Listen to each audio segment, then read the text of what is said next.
أعوذ بالله من الشيطان الرجيم. بسم الله الرحمن الرحيم. يا أيها المزمل قم الليل إلا قليلا نصفه أو انقص منه قليلا أو زد عليه ورتل القرآن ترتيلا إنا سنلقي عليك قولا ثقيلا إن ناشئة الليل هي أشد وطئا وأقوم قيلا إن لك في النهار سبحا طويلا واذكر اسم ربك وتبتل إليه تبتيلا رب المشرق والمغرب لا إله إلا هو فاتخذه وكيلا واصبر على ما يقولون واهجرهم هجرا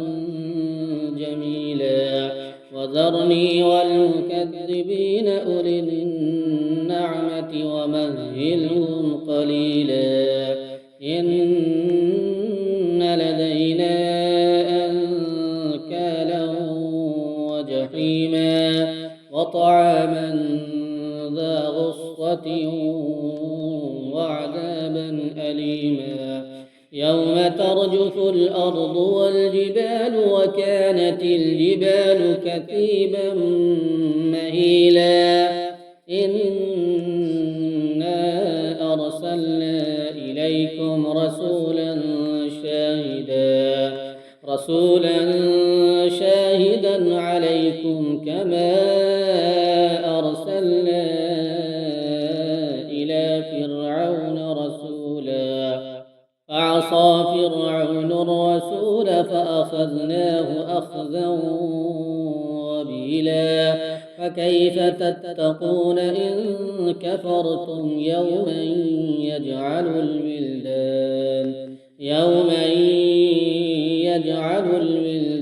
شيبا السماء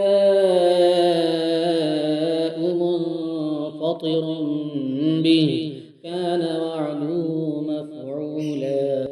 إن هذه تذكرة فمن شاء اتخذ إلى ربه سبيلا إن ربك يعلم أنك تقوم أدنى من ثلثي الليل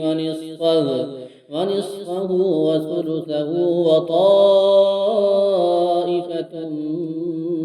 من الذين معك والله يقدر الليل والنهار علم أن لن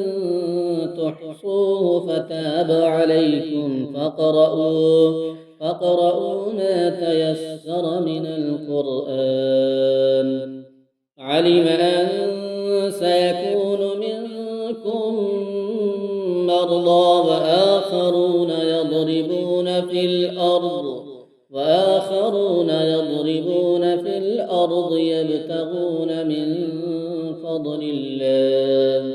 يبتغون من فضل الله وآخرون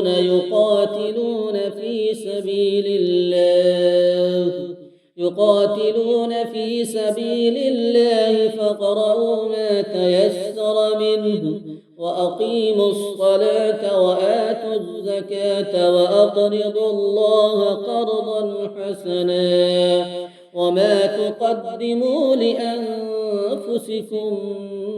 من خير تجدوه عند الله هو خيرا وأعظم أجرا واستغفروا الله